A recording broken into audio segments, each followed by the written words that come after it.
Um tribunal sul-coreano condenou o ex-presidente Yoon Suk-yeol à prisão perpétua. Foi considerado culpado de organizar uma insurreição durante a breve imposição da lei marcial no início de dezembro de 2024. Yoon foi julgado por comandar uma revolta após ordenar aos polícias e militares que cercassem a Assembleia Nacional, liderada pelos liberais.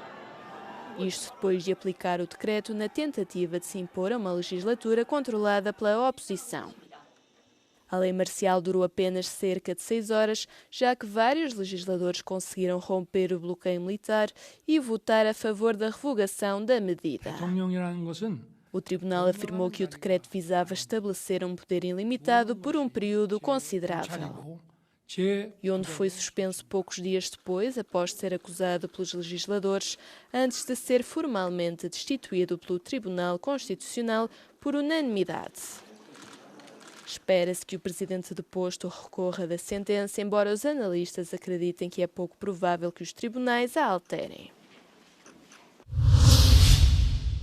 O presidente do Uzbequistão, Shavkat Mirziyoyev, garantiu o lançamento formal de uma plataforma de investimento conjunta entre o seu país e os Estados Unidos da América durante reuniões em Washington. A iniciativa foi finalizada como parte da visita do presidente à capital dos Estados Unidos da América a convite de Donald Trump antes da primeira reunião do Conselho de Paz com foco em Gaza. A plataforma foi projetada para coordenar e acelerar projetos bilaterais de grande escala. Este mecanismo reúne autoridades uzbeques, instituições financeiras de desenvolvimento dos Estados Unidos da América e investidores privados sobre uma estrutura organizada com o objetivo de apoiar setores prioritários como a energia, os minerais críticos, a infraestrutura e a agricultura. O documento que estabelece o mecanismo foi formalmente assinado após reuniões com a liderança do Banco de Exportação e Importação dos Estados Unidos da América e da Corporação Financeira Internacional de Desenvolvimento norte-americana. A cerimónia de assinatura contou com a presença de altos funcionários dos Estados Unidos da América e executivos empresariais, tendo os governos regionais do Uzbequistão participado por videoconferência, o que sinaliza esforços para ligar diretamente os investidores americanos a projetos em todo o país. Também se realizaram conversações separadas com o secretário de Comércio e o representante comercial dos Estados Unidos da América, com foco na cooperação setorial, na expansão comercial e no alinhamento regulatório. O comércio bilateral entre os dois países ultrapassou $1 milhar o ano passado, com quase 340 empresas americanas a operar no Uzbequistão.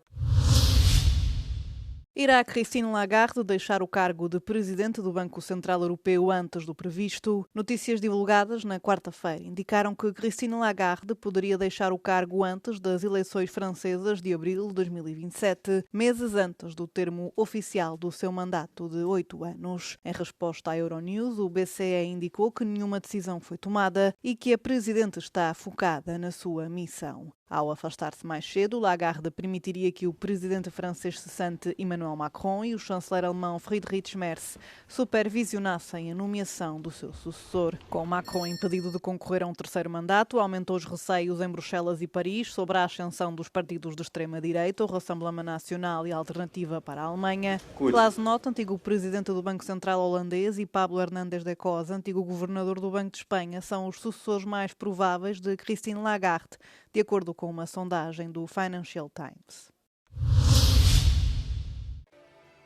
O ex-príncipe André Mountbatten-Windsor foi detido por suspeitas de má conduta em funções públicas. Em causa está o mandato como representante especial do Reino Unido para o comércio internacional. Há suspeitas de que tenha enviado relatórios confidenciais ao criminoso sexual norte-americano Jeffrey Epstein. Em comunicado, as autoridades não mencionaram o nome do ex-membro da realeza britânica, mas deram conta de buscas em 2 moradas, Berkshire e Norfolk. Carros da polícia descaracterizados foram vistos na manhã de quinta-feira em Sandringham, onde o irmão do rei Carlos III reside desde que deixou a casa de Windsor.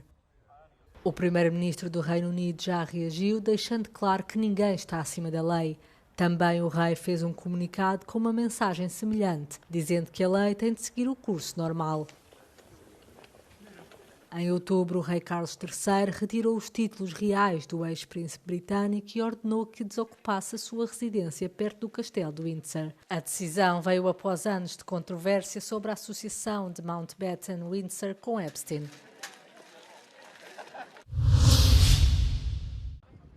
Falhas sistémicas e negação de riscos. Na sequência dos inúmeros incidentes no Museu do Louvre que fizeram notícia, os deputados Alexandre Portier e Alexis Corbière apresentaram uma avaliação preliminar condenatória da gestão da instituição no âmbito de uma comissão de inquérito sobre a segurança dos museus.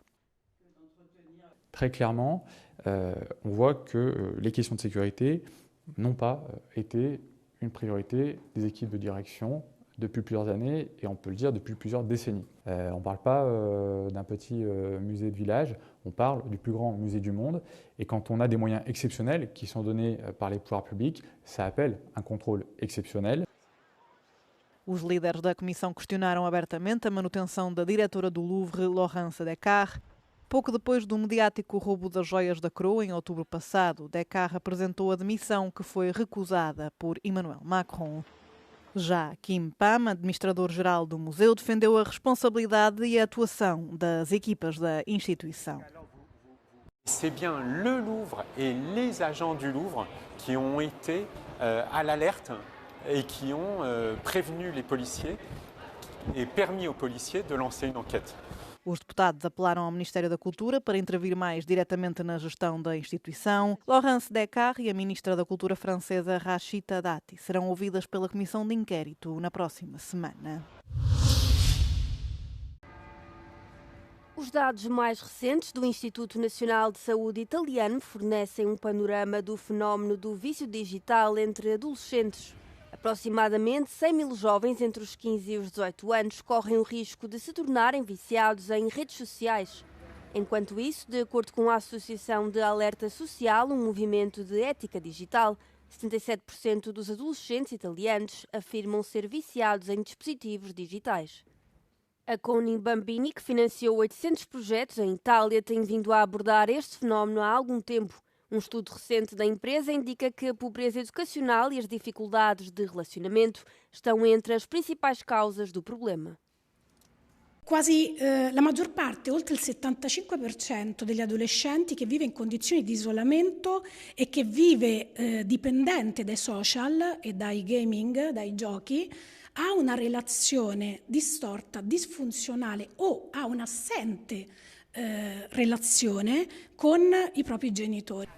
O debate sobre como intervir é de âmbito internacional e está a ser discutido ao nível das instituições europeias, com França e Itália a considerarem uma lei para proibir o uso de redes sociais para crianças com menos de 15 anos. Uma iniciativa semelhante está a decorrer em Espanha.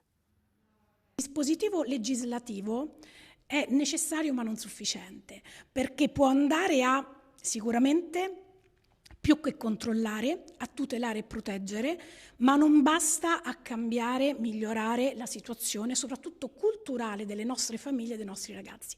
La sfida è educativa, non basta vietare, anzi bisogna puntare non sulla chiusura del digitale, ma sull'apertura alla vita. Bisogna riconnettere i ragazzi al territorio. Mas são os pais que estão mais alarmados. Os dados mostram que 83% dos adultos italianos estão preocupados com o vício dos adolescentes em internet, smartphones e tablets. Siamo preoccupati però non sappiamo cosa fare perché non si toglie facilmente il telefono, non riusciamo a toglierlo. Noi giovani ci informiamo, cioè per esempio si leggono molto di meno i giornali, le notizie passano molto attraverso i social, quindi effettivamente io stessa molto spesso uso tanto il telefono. Io credo che ad oggi non possiamo impedire i social perché il mondo sta andando avanti ed è un mondo ipertecnologizzato e bisognerebbe semplicemente insegnare alle nuove generazioni come rapportarci in maniera consapevole. Interverrei sulla prevenzione piuttosto che su, diciamo, la repressione del fenomeno. Темна ніч, і раптом я бачу солдата із автоматом у руці. A embaixada da Ucrânia fica em silêncio enquanto o trailer do documentário Traces é exibido. O filme conta a história de 6 mulheres que sobreviveram ao cativeiro russo. Relatam tortura e violência sexual. As protagonistas estão neste evento em Berlim, uma delas é Irina. Enquanto fala, o público ouve-a atentamente. Мабуть, я збирала ці сили багато років, тому що вперше я заговорила, мабуть, через 5 років після пережитого, і це не було легко. O filme não mostra cenas explícitas de violência.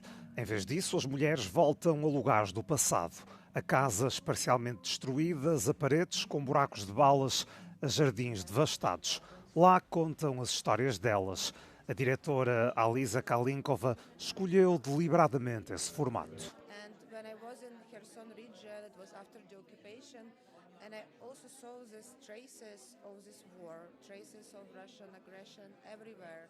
It was like minefields, burning fields, like destroyed houses, but also wounded people. But there are some wounds which were out, like we can see, visible and invisible. And I started to think about how we can build this actually coexistence of these visual traces and invisual traces. À margem da Berlinale, representantes da sociedade civil na Embaixada apoiam a iniciativa que combate a violência sexual como arma de guerra, um sinal de resiliência. Die Ukrainer heute können ein gutes Beispiel dafür sein, wie Gesellschaft funktioniert, wie Demokratie verteidigt wird und was gerade die europäischen Werte, die zugrunde von unserem Bewusstsein in Europa liegen, was die eigentlich heißen. As mulheres usam as vozes delas como uma espada contra os atos violentos dos soldados russos.